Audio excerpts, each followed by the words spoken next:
Like, the more that I see him build Grenadiers, I feel like he was secretly a Junkrat main. Because he's just so obsessed with lobbing explosives at his opponents. It's going to be a pleasure because we have got two fond China spammers. B versus Nevix on your screen. Let's go. And Nevix, well, he didn't want to spoiler it, but he did say this one is interesting.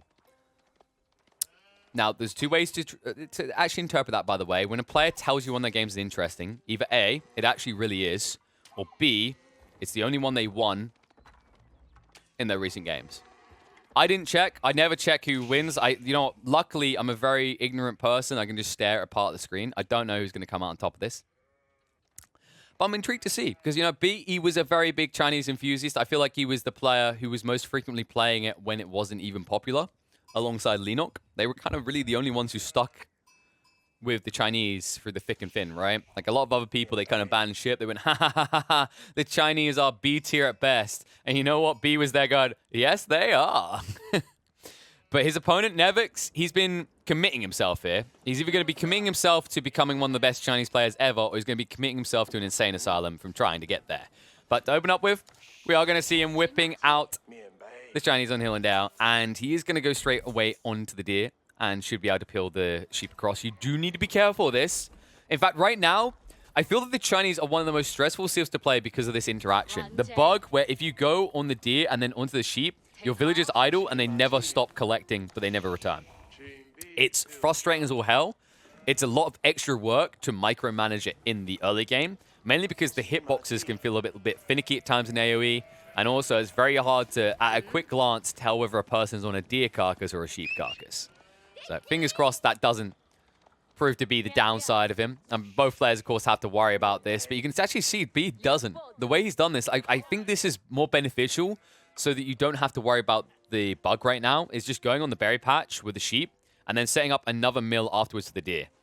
And that option really was available to Nevix here, actually. He could have went onto the berries, but chose not to. First Imperial Official out will always monitor the food, by the way.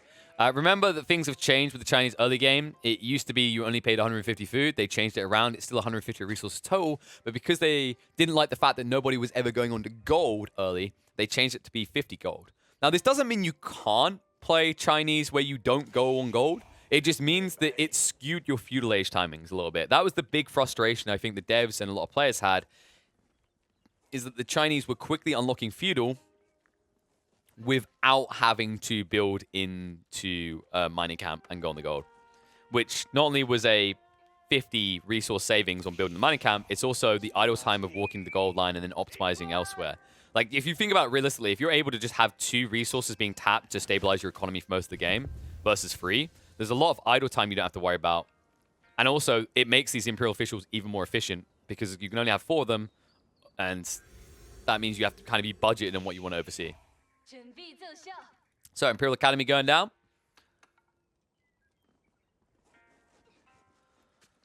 And this one's pretty decent. So he's going to get the full value of the wood line for a long time. Then he's, of course, got the mill. He hasn't got the deer, though, on the back here for B. On the other side, it is also going to be Imperial Palace for Nevix. His, I like a little bit better. In fact, if you look at the AoE on this thing, if it would let us see, kind of weird that we can see on one side. Don't ask me why it works that way. Notice that I'm on Nevix's view, and I can see Chinese AoE.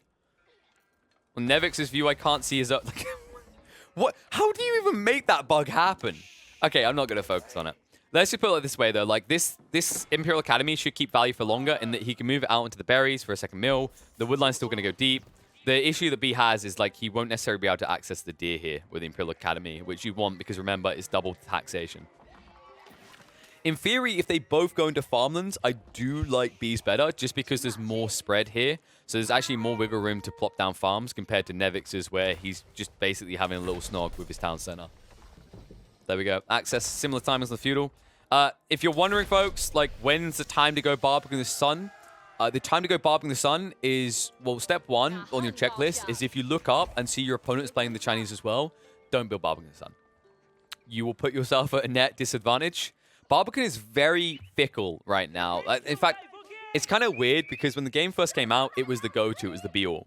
I feel like since then, people almost just see it as a shrug to access the Song Dynasty. If they could actually pay half the price to get the villager production time and not have to build a Barbican Sun, they probably take it.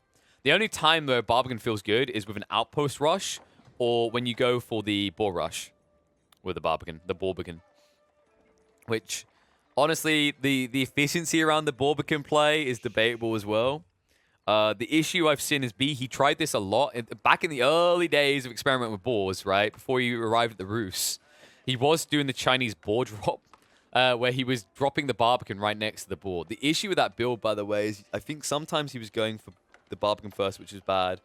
And then other times, it was just too much idle time with not enough uptick because he was doing it on maps where the boar was right out on the edge of the map. So, if you're wondering when you can play boar with the Chinese, I think it's a case of it needs to be on the way to your opponent, and then it makes sense. And then I actually like the Barbican because it functions similarly to the expansion for the Rus. So, onto the Stone Heavy. Nevic's not the same, though. Oh, he already got in there. That's why. Yeah, he's ahead. We've been so busy looking at B's base, we don't see that B's a little bit far behind. Although there is a difference here, right? Nevix went straight for the secondary TC versus getting the Barbican. This is actually a decent play. Remember that what's happening is when you actually do build the second landmark in Feudal, you're going to get a reduced production time on villages of 35%. That's great, right? That's like 1.35 or 1.4, if we want to round it up, villager production versus 2 villager production. It's kind of wacky because the cost difference isn't that much. You pay 600 resources to get your second feudal, or you pay 700 resources for a town center. When I put the numbers like that, it really does make sense why you maybe want to go for the second TC first. The reason some people don't is when they want to keep their options flexible. The logic being is like, if you go for a Barbican, it's a defensive tool. If you instantly go for a second TC, your opponent looks and goes, you're a greedy POS. I'm going to punish that. But in this case, no one's going to get punished. Instead, this should just be a situation where Nevix is ahead, and we can see that already on the economy side. And I'm kind of surprised that B fell for this.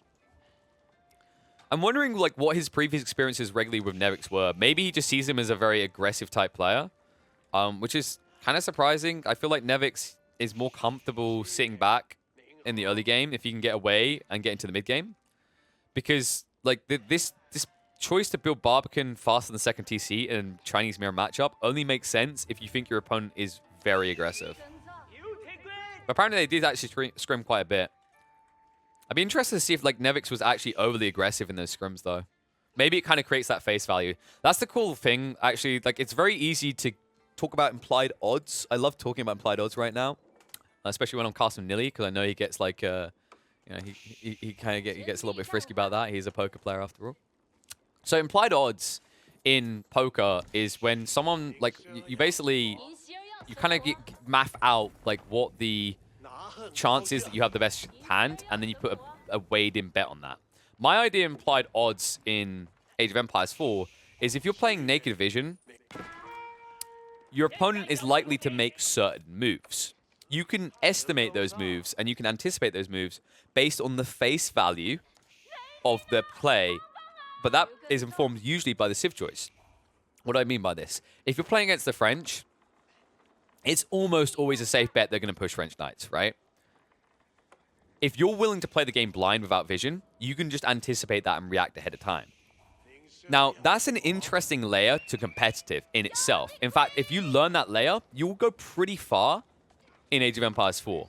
Because although scouting can be dominant, sometimes it's not an option. And well, always will advise to have scouting vision. If you can't do it, the best backup is to logically anticipate what your opponent's strengths are and what your strengths are as a civ, and then find a median ground to give yourself the best chance of success blind. Where it gets really convoluted and wacky is when you get to the highest level of play, and you're talking about tournament level players, playstyle starts to get identified. And playstyle informs you a lot as well. So what could have happened here, to bring it back around to the original point, is the reason that B went for this Barbican first is Nevix in their scrims could have been being very aggressive, and thus he was paranoid that he would be raided by, say, an instant stable drop and some horseman push.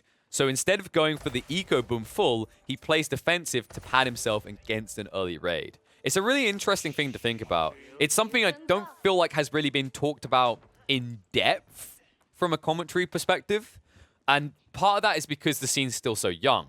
But it's definitely something you'll notice a lot more, and it's also something that's really easily tapped into when you get the pro players in the casting booth. Like, I remember Beastie talking in depth about how B is like a very late game player. He likes to exploit the map and then drag out like a finite resource situation. And that's something that like no one else had really clocked at the time, or at least they hadn't talked about publicly. So there's so much layering within the game. A lot of people, I think it's very easy when you imagine the game as like, oh yeah, the French counter the English or whatever else on this map. It's very easy to forget that these players all have very differing playstyles. And Nevix, to me, like, he strikes me as more of a 10 to 20 minute mark player and beyond. Like, I don't feel like Nevix is necessarily comfortable with his early game. His builds have been kind of scrutinized a little bit here and there before. He's even admitted that it's his weak point. And it feels like he actually usually crumbles under early game aggression. So I feel this game is already off to a good start because B is just not present.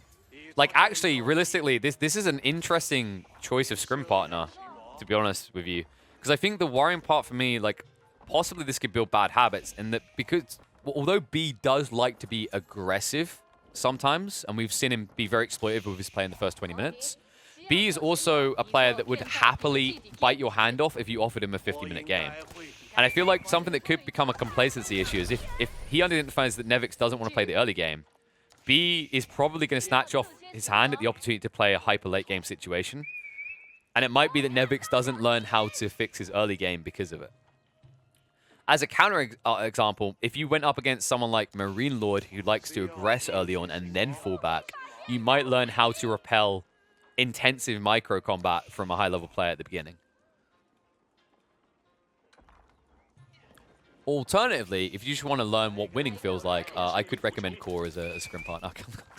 He's not even here when I'm doing it. I'm so sorry. But yeah, now that we're past that 10 minutes, this is where it gets a little bit frisky. I think Nevix's advantage is probably the 20-30 minute mark.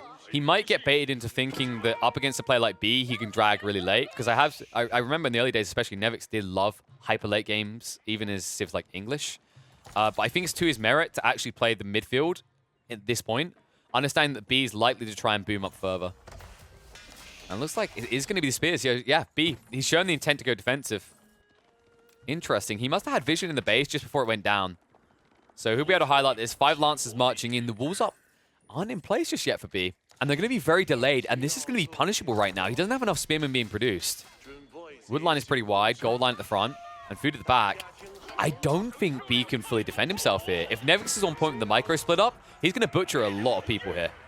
And also no textiles, right? Yeah, 50 health. So a few crossbows are in the mixer. That could be the redeeming quality. But Nevix quick to shift through here. Gets pinched on the other side. One spearman in location. Panicking as he shifts through. Means he's not actually stopping off. He's not splitting up. And so far, Nevix not really finding the value. He's going to try wrap around the back. But by the time you arrive there, B could cut you off. And instead he turns around. It's got the torch animation out as well. Uh-oh. Instead, it looks like he's maybe getting ready to block the relics. He should get vital info here, actually. The one good thing Nevix can do is if he's not going to kill anything, he can at least find out exactly what B's up to. This should be very informative what has just happened here. The Grenadier drop shows that B's not intending to come out of his base anytime soon.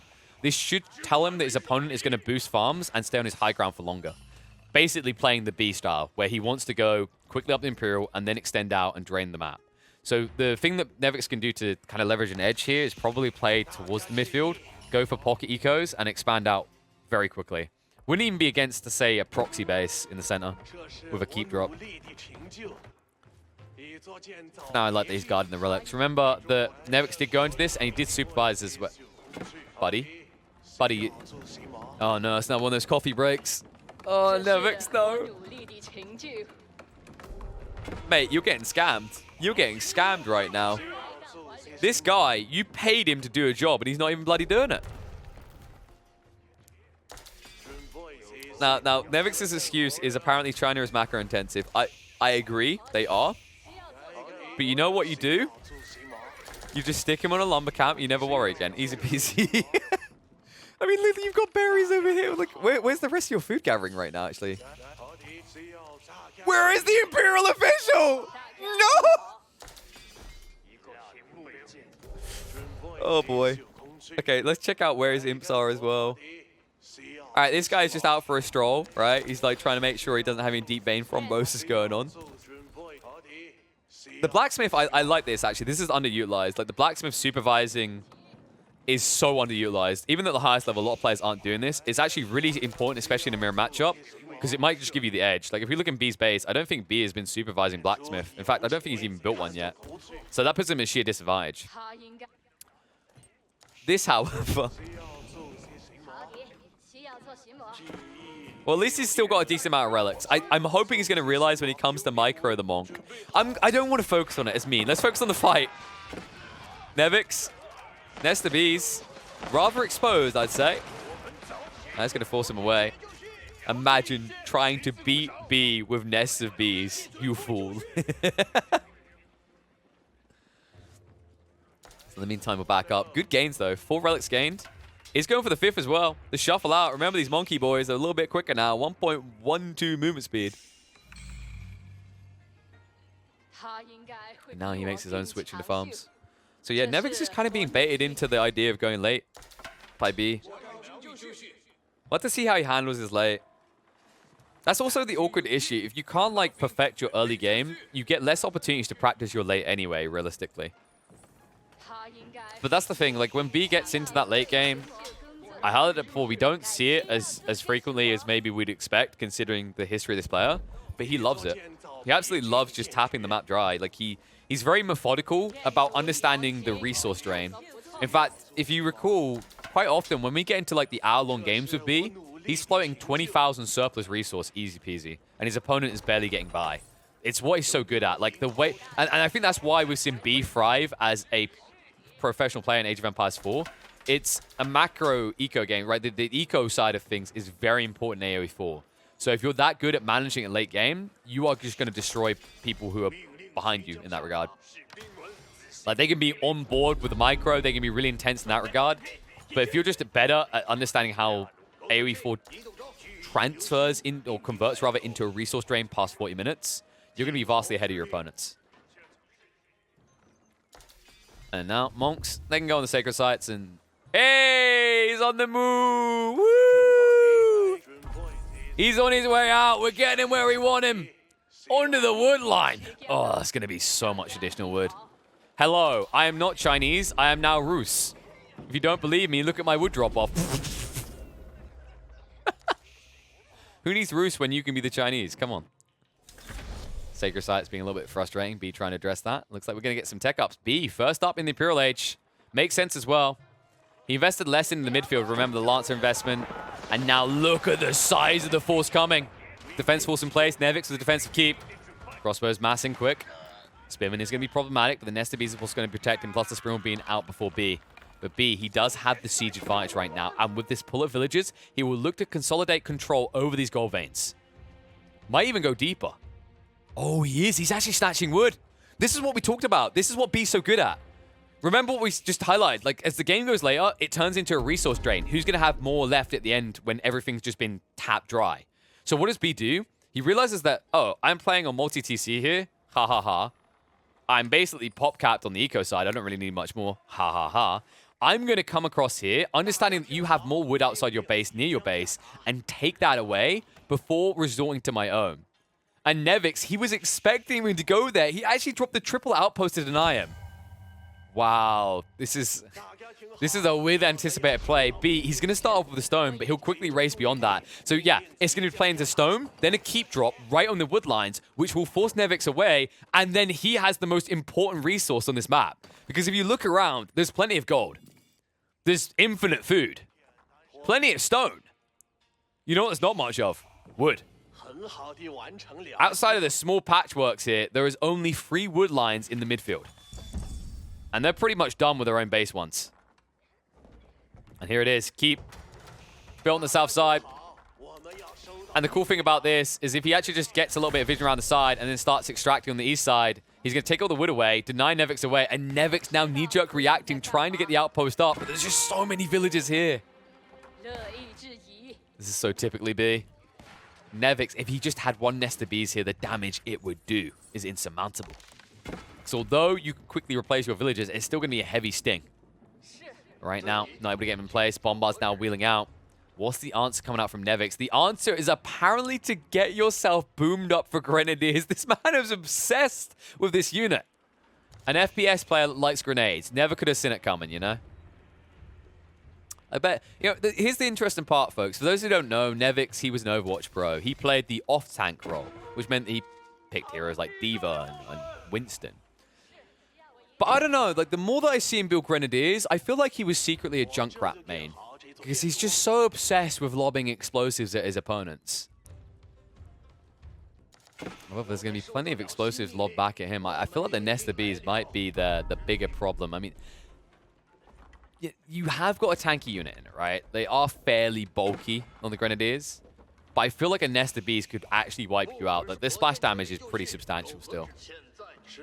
And there we go. So keep on keep. Nevix switches to the eastern tree line. But this is still to the advantage of B. He's taken away a bunch of wood from Nevix. And the importance is, like, he understands that if he actually extracts this wood and then falls back to his own, he can just build up surplus and he'll win the siege war.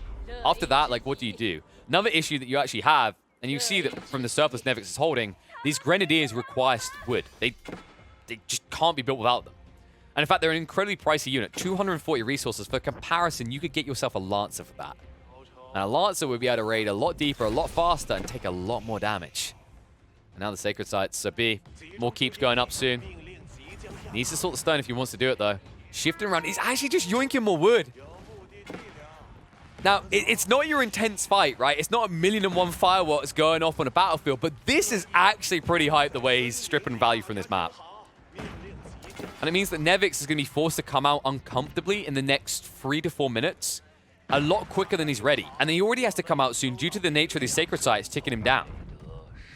So overall, B, he's just kind of stretched out wide. He's, you know, planted a flag and everything, and he's gone, you're cool. What are you going to do now?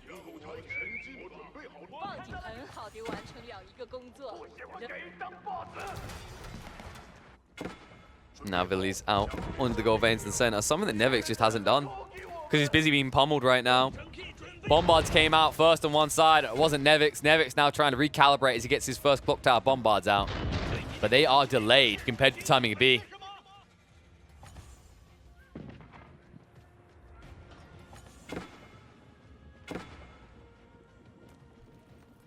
Now Grenadiers in the field. What can they really do for him, though? Love to see. They do not handle the giant bowling balls being fired at them. But the Nest of Bees aren't reacting. Heavy damage coming in. First wave's looking nice. Spreads out. He's able to tank it. Remember, 165 health. One of the Nest of Bees down, but he doesn't react to the rest. No, he's addressing the spears. Big mistake, Nevix. Off point with the micro. He's going to move in now. Maybe he can clean them up. He needs to gap close. He needs to get on top of him instead. This is just a bad trade. It's such a costly trade as well. He's going to be forced to retreat. Oh, no. He was distracted by the north side. He was building up the outpost. I don't think he was reacting straight away. And now he marches through the crossbowmen, looking to massacre on the villagers. But overall, B's happy with that trade. Remember, Nest of Bees, only 600 resource. Each of these Grenadiers cost 240. He just killed, what, 20? 15, I'd say, at least. And all you got in return was some crappy spearmen, a few crossbowmen, and a Nest of Bee. It's not looking good. That is a bad trade.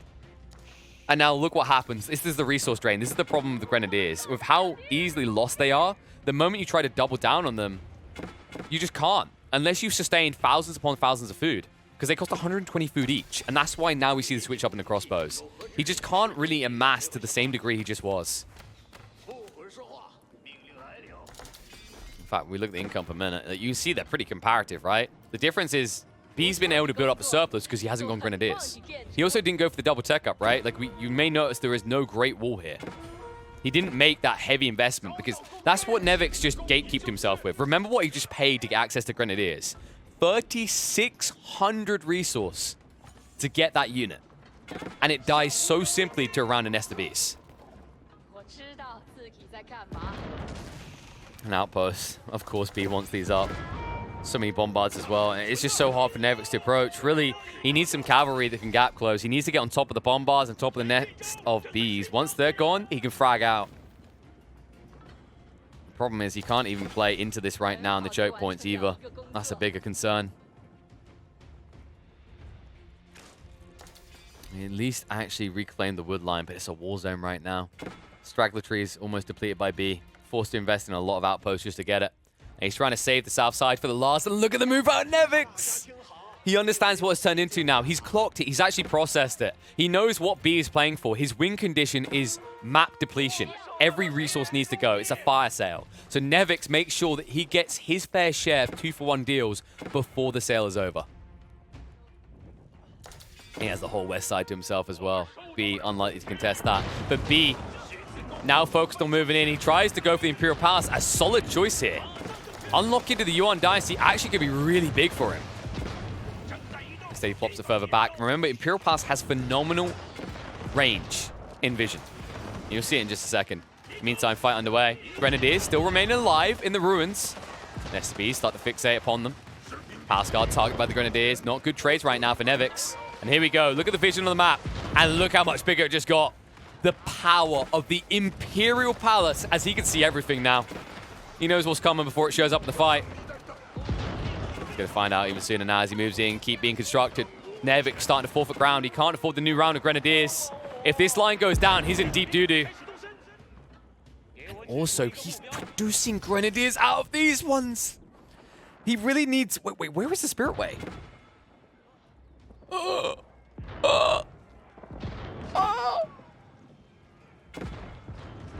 That hurts. That hits me right in the eco. Oh, Nesta B's Bombard's still standing in the moment. Only a few remaining Grenadiers. The rush in a Palace Guard. New line comes in, and Nevix, because he wasn't optimizing his Spirit Way positioning with the archery ranges, this is not a cost-effective solution. Remember what he's saving here. You see the maths on that. You do the quick maths in your head. You can see he's paying 168 resources instead of 240. Think how many additional Grenadiers he'd have right now. But instead, he keeps gatekeeping himself on the food side. And now the wood side. And we highlighted how wood was going to become a problem. However, it's kind of a problem of his own design right now. As Nevix, he's forced to build additional keeps. Barely anyone's on the wood line. He's completely out of position. And the amount of idle time is going to sting him here. Because B is in. And Nevix doesn't really have the defense force anymore. He's been depleted down to 17 military. And B continuing to escalate due to the surplus food and gold he built up. But B, unlike us, he doesn't have God vision. He doesn't know exactly how this has gone. Instead, he's going to strike to the south where he thinks there's easier targets in the pocket ecos that Nevix has established.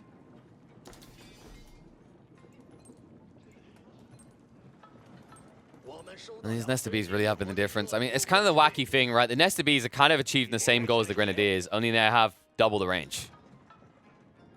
And in terms of cost investment, for what a Grenadier is going to do, you can see he's going to do 18 damage in a splash. The Nesta Bees is going to do 8 bursts of 10 damage. Already looks higher.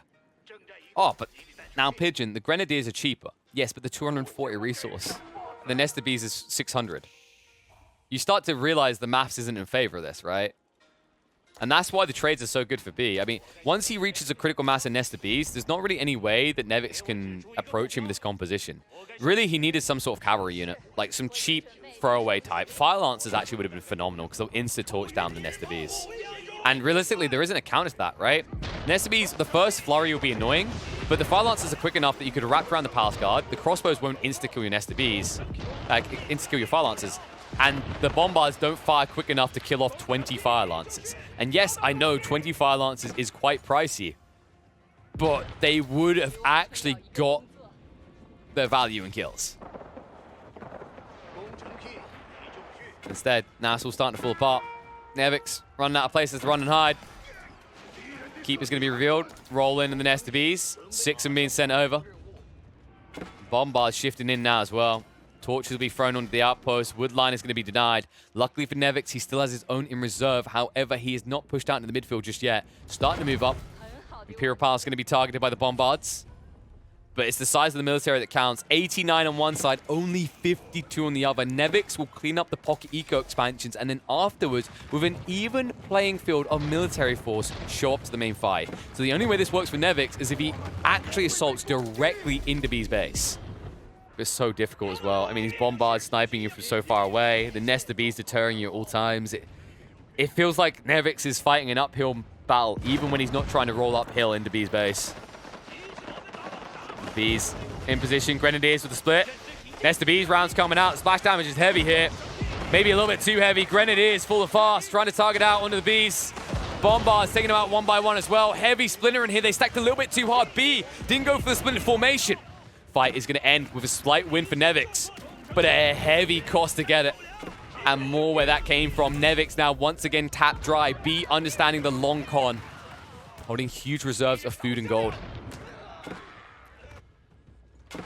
Now wood also becomes a starving issue for Nevix. I mean, in terms of eco count, down to 94. B still up 100. Only 19 people on the wood.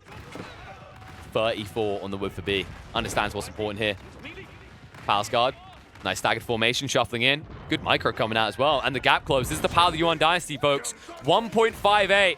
Two-legged cavalry, as I call them. And they will just clap down. Easy clappings, in fact.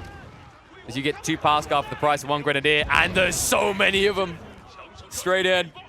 The switch up a little bit too late. Elite Lancers now. Nevix, that's a pricey investment. 1,000 resources to get the upgrade. And they're no good against this Palace guard. These Palace guard are just too tanky and too fast. They're in. Bombard's down. Nevix running out of places to hide. New Bombards being built up. Central District from B as he's able to amass the Palace guard quickly here. Nevix, well, he hasn't upgraded his own, so he can't even respond in kind. B just proving how powerful that movement speed is. I mean, look at this. This is ridiculous. Lance is 1.62. Palace guard 1.58. And if they get in charge range, they're going to actually outpace you. It's absurd to watch. And just so many dead Lancers. Barely any value found. Wasting a little bit of time at B, but overall B is going to wipe out that army with little to no real effort. Nevix, he still just doesn't have a clear win condition right now. He can't breach, he can't go in. B, he's turned it into that resource drain. Nevix kind of got baited in, he got reeled into the trap. Now, like a fly on sticky paper, he just can't get out.